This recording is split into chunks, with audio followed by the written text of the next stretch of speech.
आज मी बनवणार आहे दह्याची कढी। तर त्याच्यासाठी मी काय काय घेतले ते तुम्हाला दाखवते इथे। हे मी कोथिंबीर घेतलेली आहे बऱ्यापैकी, एक कांदा घेतलेला आहे, कढीपत्ता, माझ्याकडे ओलं खोबरं नव्हतं तर मी ते सुकं खोबरं घेतलेलं आहे, तुम्ही ओलं खोबरं घेतलात तरी चालेल।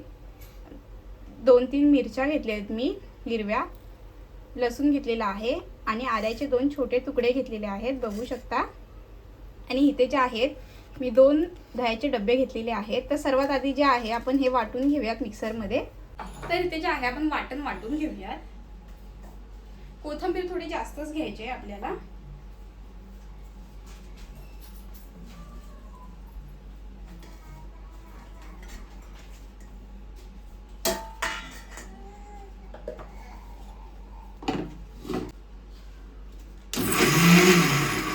तर ह्यात जे आहे थोडं थोडं करून पाणी ऍड करायचं आहे आपल्याला।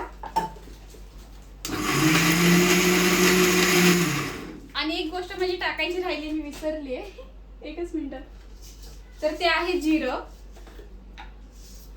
तर आपल्याला जे आहे जिरं पण यामध्ये टाकायचं आहे, तर मी जिरं टाकून घेते यार। सर्वात इम्पॉर्टंट गोष्ट आहे ही जिरं। जिरं सुद्धा तुम्ही थोडं जास्त प्रमाणात टाकलं तरी त्याची टेस्ट खूप चांगली येते। मी तुम्हाला सांगेन की जिरं थोडं जास्त प्रमाणातच टाका, जास्त म्हणजे 2 चम्मच जरी टाकले तरी चालतील। छोटं पॅकेट आहे।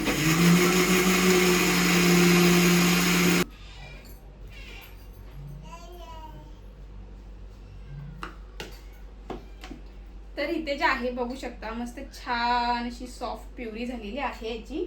मी तेल टाकत आहे, त्यानंतर आपण यात टाकणार आहोत राई,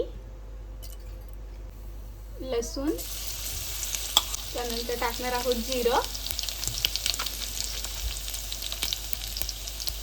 कढीपत्ता आणि जे आपण वाटण वाटलं होतं ते आपण यात मिक्स करूया। व्यवस्थित असं मिक्स करून घेऊया त्याला। आता इथे जे आहे हे दही आहे ते मिक्सरच्या भांड्यामध्ये मी टाकणार आहे। दोन्ही डब्यांमधले मी टाकत आहे यामध्ये। आणि ह्यात जे आहे मी हे बेसन मिक्स करणार आहे। दही जे आहे व्यवस्थित असं मिक्सरला लावून घेते मी। एकदा दोनदा फिरवलं तरी बस होणार आहे। तर ह्यात जे आहे मी बेसन टाकलेलं आहे, जेणेकरून त्याला थोडासा असा घट्टपणा येईल। आपण तांदळाचं पीठ सुद्धा टाकू शकतो, आपल्याकडे शक्यतो तांदळाचं पीठच टाकतात। काय झालं बाबा, मम्मा आली राजा, एकच मिनिटात सोना। तर ह्यात जे आहे मी आपण हे दही आहे ते मी ह्यात मिक्स करत आहे।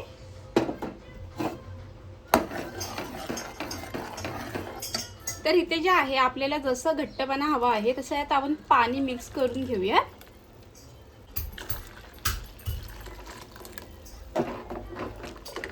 त्यानंतर मी जे आहे यामध्ये हळद टाकणार आहे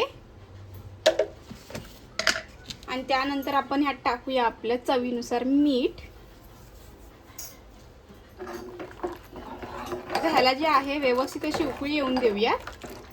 तर इथे जे आहे बघू शकता आपली कढी जी आहे तयार आहे। याचा जो घट्टपणा आहे व्यवस्थित असं झालेली आहे कढी। आपण वाटणमध्ये सुद्धा कोथिंबीर टाकली होती आणि मी इथे जे आहे वरून सुद्धा कोथिंबीर टाकत आहे। तर इथे बघू शकता कढीचा कलर जो किती मस्त आलेला आहे। कढी जी आहे आता खायला तयार आहे। तर इथे जे आहे कढी सोबतच आहे आपल्याकडे तिखट फणसाची भाजी आहे। तर मी तुम्हाला खाऊन दाखवते कढी कशी झाली आहे ते।